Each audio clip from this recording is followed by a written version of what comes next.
This is obviously in the context of having the conversation about a living wage, minimum wage. And it shows you where his mindset is towards people who work for him. I can have a new cashier in an hour. I don't need to pay you anything.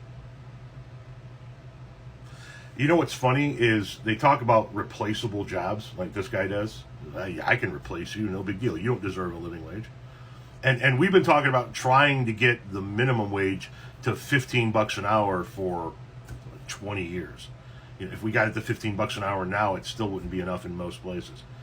You know those people that hold the sign when you're entering a construction site along the road? There's somebody that holds the sign there, tells you to slow down. As of the beginning of this month, December 2022, the national average for somebody that holds a slow down sign at a construction site is $14.44 an hour. Just under that $15 an hour, but still way more than the federal minimum wage. Double what the federal minimum wage is, as a matter of fact. Those people could be replaced by a bucket of sand.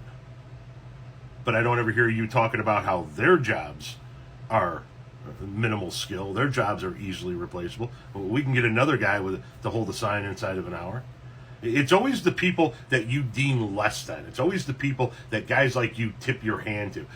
I guarantee you're the kind of guy that either doesn't tip or tips so fucking minimally that it's an insult to the server, aren't you?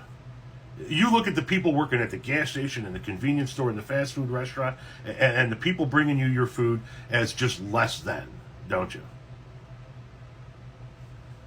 I can get a new cashier in an hour. Yeah, you can. But you know what you won't do? You won't run that cash register yourself. So you need a cashier. You just don't want to pay a cashier a living wage if they happen to work a full 40-hour week for you. You're the worst kind of business owner. If, in fact, you actually are a business owner and you're not just coming up with some random scenario out of thin air. If I owned a business, I could just get another cashier in an hour. And if that's the case, you'd be training a lot of cashiers. You'd be spending a lot of your time training a cashier. Is a cashier as skilled as a bricklayer or a mason or somebody like that? Of course not. No. But it's not like it takes zero skill whatsoever.